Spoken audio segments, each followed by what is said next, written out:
Ba-doo-doo, ba-doo-doo, ba-doo-doo, ba-doo-doo, doo-doo-doo-doo, doo-doo-doo-doo. I just don't believe your betrayal. Your sadness was over the top. Your joy a cartoon, your ploy a buffoon. Sorry, those are the comments I got. And that they told Bobby without much thinking, 'cause the one alive in very few planes. For the mystery shown and the words he had sown didn't fall into their frames. And so they made him bad actor Bobby, and the comments made no sense, didn't follow his life. Because the words they were scripted, so bad actor Bobby went down, down, down, down, down, down, down in his mind.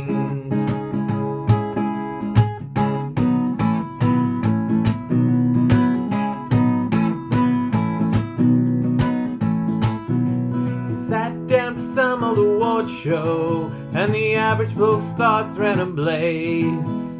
But Bobby was different and irked by the jumping. Am I being petty, or are they just a name? And they made him a bad actor Bobby, and the comments made no sense and follow his life. Because their words, they were scripted, so bad actor Bobby went down, down, down, down, down, down, down in his mind. Oh,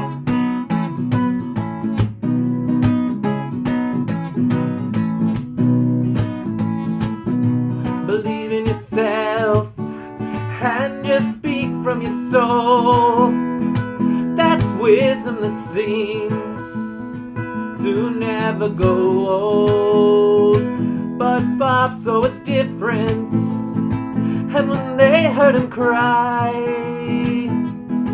they acted as if his deepest thoughts were simple plastic lies. So they called him a bad actor Bobby, and the comments made no sense, didn't follow his life. Because the words, they were scripted, so bad actor Bobby went down, down, down, down, down, down, down in his mind. Oh,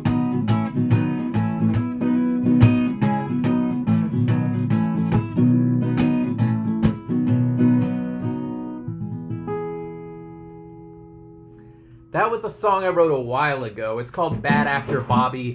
It's from a time in my life when my lyrics were even more idiosyncratic than they were now, and it talks about my insecurities about learning to act. And fascinatingly, today we're going to talk to someone from the theater world. He's a longtime good friend of mine. His name is Daniel Austin Boyd.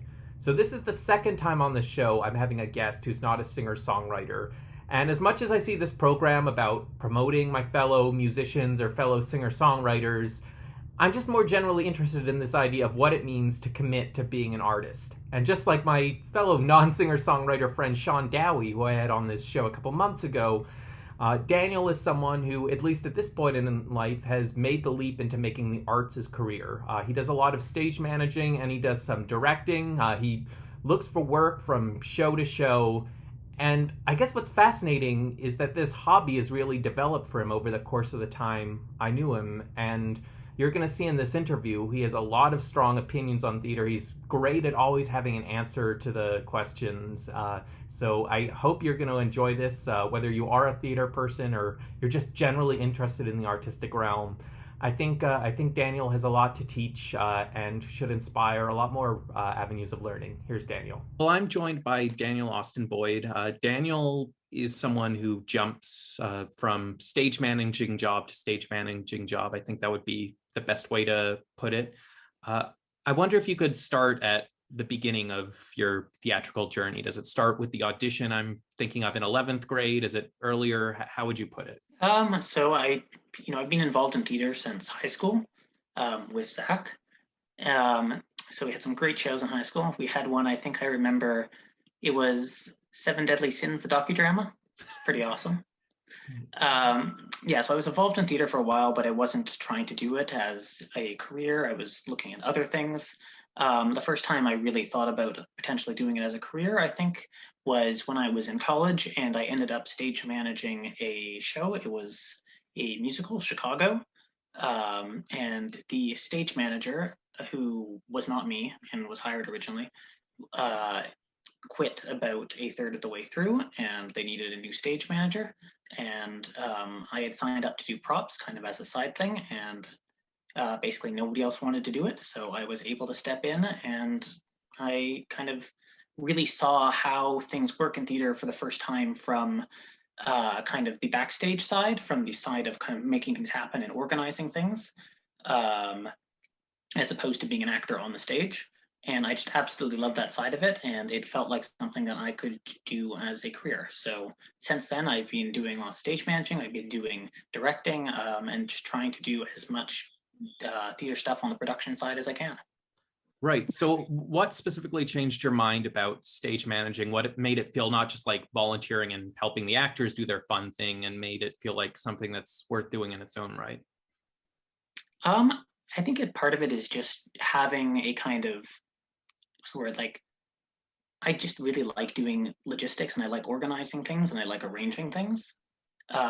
Some people have, lots of people have, everybody has different passions, and that just happens to be one of mine. And so kind of realizing how I could use those skills in order to do something that I found very worthwhile, make a piece of art, make a story, something that, people could come to and enjoy and take away memories and thoughts that would affect them for a while, felt very worthwhile. And yeah, found a way to do it. Right. I guess the last play that I was in, the stage manager, she really felt like a second director. She had all these opportunities for shaping the play, and a big part of that might have just been her personality, that she was very into theater in her own right, and so ended up contributing all these ideas. But do you feel like you get to exert that level of influence? So I should answer this with qualifications. So if you're at a professional level, then the artistic ideas are entirely coming from the director. The job of the stage manager is to maintain the director's vision. If you're at a more of a kind of fringe community level, then it can change and be dependent on what everybody's relationship is, and what kind of show they're doing, and what the whole company's vision for how the show is going to work is. So I think that is very dependent on kind of what level of theater you're doing. Right. One of the things, I don't know if you stand by this, that I remember about you is not any theater you loved, but the theater you disliked. One of your famous quirks used to be that you would make the argument in every class about how you thought Shakespeare was overrated. So firstly, has your opinion on that changed at all? And secondly, if you don't like the gateway playwright for so many people, who were your gateway playwrights?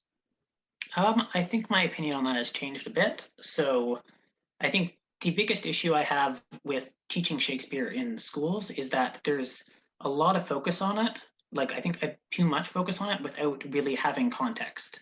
Like, I feel people kind of, the school curriculum in a lot of ways, at least, 10 years ago, was kind of Shakespeare is considered to be, the canon playwright. And so we're going to check the box of doing our literature requirement and just throw endless Shakespeare at people. Because we did like one Shakespeare every year in English. We did one Shakespeare every year in drama. So, potentially a third somewhere along the line in some other class. So it's just kind of endless Shakespeare, and not really going into any of the other great authors, who also make up part of the literary history and literary backbone of our culture. But part of it too is that I think my thoughts with teaching Shakespeare in schools too is there's not really anything contemporary that gets taught really in schools as far as literature, at least again, not 10 years ago. And so I think it's kind of, you're expecting teenagers to care about a world that hasn't existed for 400 years without really providing them a connection into that world. So I think Shakespeare would be a lot stronger in schools if it was combined with more modern plays, and with more modern literature that more directly spoke to the students, and then allowed them to kind of connect their experiences with those works of literature into the experiences of reading Shakespeare from 400 years ago, and see how they are connected, and how a lot of what the modern literature is ultimately comes from Shakespeare, and how a lot of the themes have stayed the same over the 400 years. So I think my issue isn't so much with Shakespeare. I think it's more with how Shakespeare gets taught in schools. or do you Right. think? Yeah. Well, that's fascinating. I know a lot of people, whether it's high school English teachers or newspaper media reviewers, will talk about timeless universal themes, and they'll use this grandiose language, but what they're talking about isn't all that interesting. So I suppose a lot of people look at Romeo and Juliet and say star-crossed lovers is timeless, or Macbeth and say greed for power is timeless. I was just thinking about Julius Caesar, and that one might be more relevant because it's about the consequences of regime change, I guess. But do you have a sense of what would be a better way to spin some of these plays, and what are some modern texts you might want to read them in comparison with? Yeah, so I think you're kind of answering the question there yourself, and I think the best way to do it would be basically to pair them up. So you take a Shakespeare text, and then pair it up with a modern play that has similar themes, and that's how you can kind of see how they evolve and use the modern play kind of as a gateway into Shakespeare. So star-crossed lovers. There's lots of plays, modern plays about star-crossed lovers. Um, that deal with more modern issue versions of the issue, and people can use that to kind of see. Right. So to stop you there, I guess what a lot of teachers might do with Romeo and Juliet is they'll show the modern but exact recreation with Leonardo DiCaprio, or they'll show West Side Story. Are there more interesting comparisons that aren't just, recreations in a more modern setting? There absolutely are, and you can even look at movies that aren't modern movies, for instance, that aren't direct Shakespeare adaptations, and see how a lot of the plot structures and a lot of the themes are very similar to what Shakespeare was writing 400 years ago.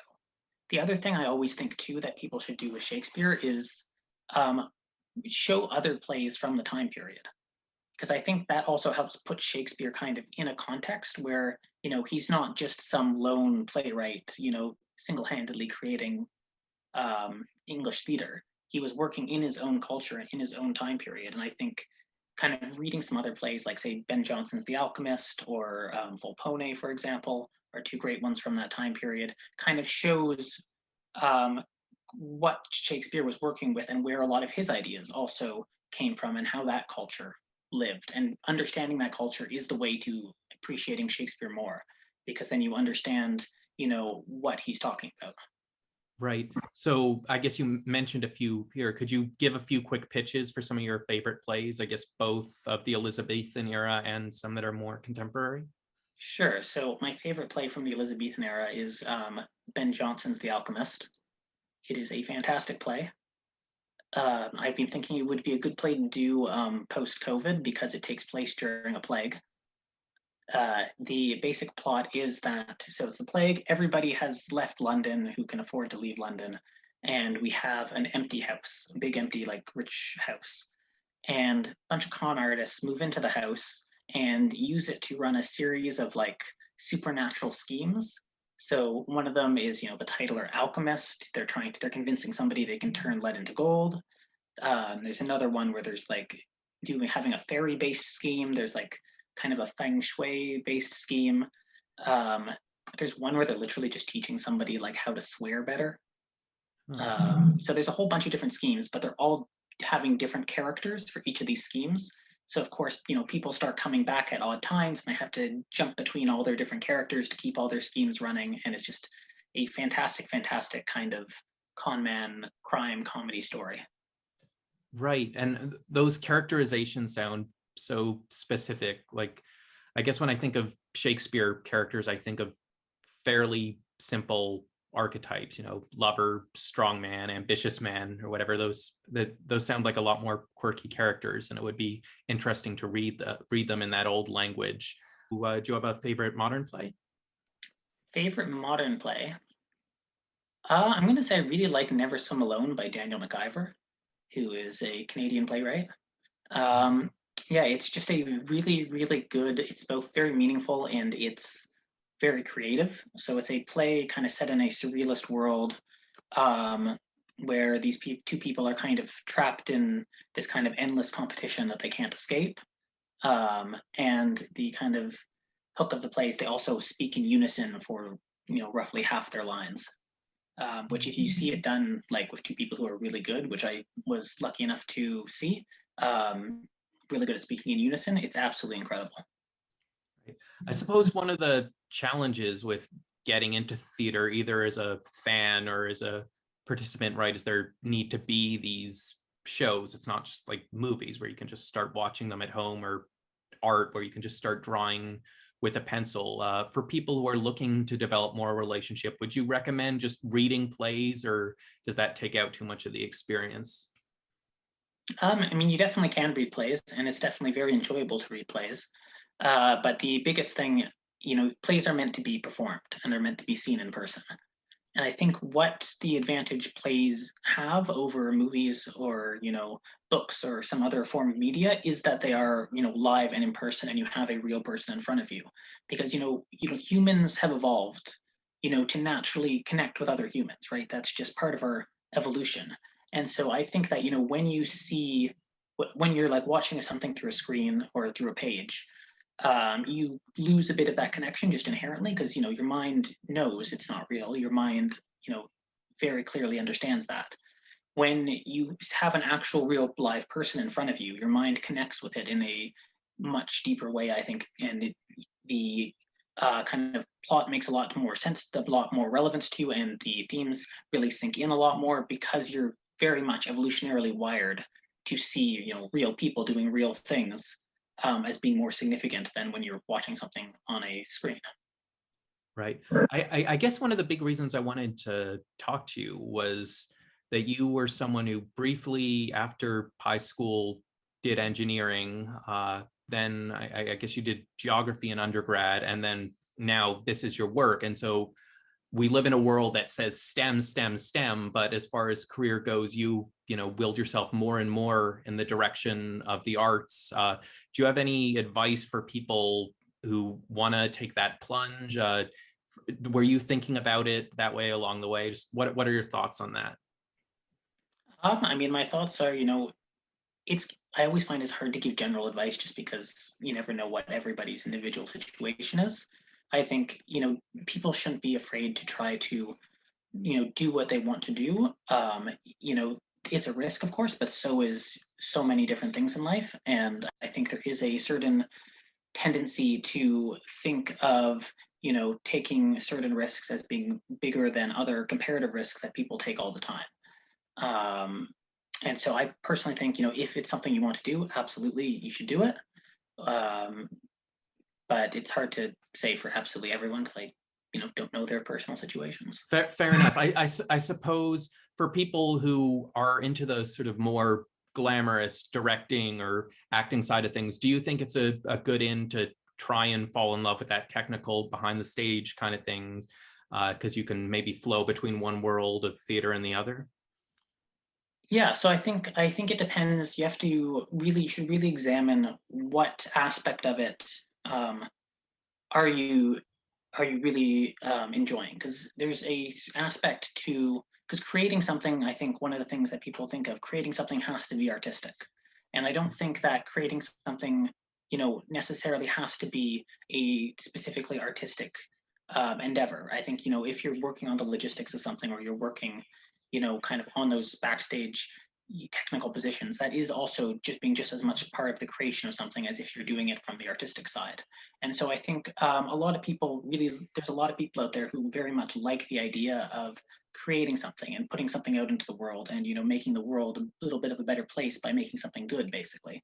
And they feel that that kind of is necessarily inherently associated with doing it in an artistic way, when it can also be done, in a more technical and logistical way as well. And you still have that same sense of putting something out into the world that's going to make the world a better place. So I think it's just kind of examining, people maybe should examine what exactly it is they specifically want to do. Do they want to do something specifically artistic, or are they just kind of in like the idea of creation, which is not the exact same thing? As on the artistic side, I suppose we haven't really discussed your direction. Are there any kind of tips you find yourself giving? What have you done that you've found has made people better actors? I think the biggest thing I've always found with directing actors, is basically, this is going to sound kind of, you make sure the actors know what they're doing. Basically, is kind of, I think, the biggest job that a director, that makes a big difference if you're directing. Basically, a lot of times actors, haven't necessarily completely thought through all the implications of the choices they're making, or haven't necessarily even made choices at all the points in time in which they could. And I think that's in many ways one of the biggest jobs of a director, is to make sure that the actors are making choices whenever they can, and also are um, thinking through those choices to the full extent. Right. Um, I mean, one of the it, things I remember, drama teachers love to mention Stanislavski. I don't know if he's more interesting if you read him rather than just hear the Cliff Notes version, which is, acting by thinking about what the character wants, what you would do in a given situation. And I found those tips very frustrating because I would think I was answering those questions honestly, and then they say, no, that's not it. You don't look like a real person anyway. Uh, for people who those kind of tips don't work for, have you found there's any other way to sort of bring out realistic acting in people? I think part of it, so part of one of my own personal kind of pet peeves, I think part of which may be part of this, is I think there is to some extent a kind of thought that there's a certain set, people have their ideas of what a normal behavior for any given behavior looks like, right? And so people often want actors to match that behavior, when I think there is actually a broader range of what constitutes normal and what would constitute a normal interpretation of any given behavior or scenario than people often really think about. So I think part of that is just kind of hopefully getting to a point in society where we can recognize that there are so many different reactions to any situation, that there's a much broader range than what has traditionally been kind of the choices that actors have been making.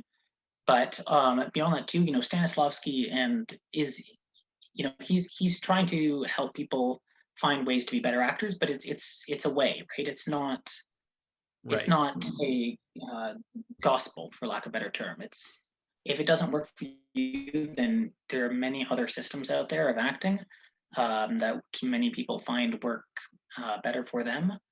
I think even going back to going back to the original systems of being entirely external, right? Because that was Stanislavski's big revolution, was kind of looking at things from the internal perspective. What are the characters internally thinking about the situation? But even if it works for you to go back and say, I'm going to just think about what is the audience going to see? If I Right. pose my head like this, what is the audience going to think that means? Hmm. And that's also a perfectly valid system if it gets you to the place that you want to be. And for some Excellent. people, it will work better. Well, this has been great. As one final question, what would you say is the big dream going forward? Is there a particular show you want to manage, direct? Do you want to write something? Do you have any ambitions you can put into words right now?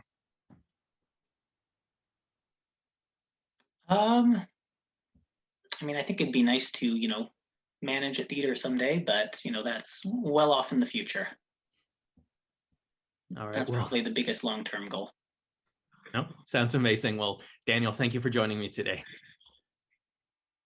Thank you so much, Zach. So that was Daniel. I look forward to having the chance to actually see some of his theater, hopefully, within the year when things start to open up. I didn't get to push him on whether he sees himself doing more acting in the long run. He did talk a little bit about our very silly Seven Deadly Sins play in school.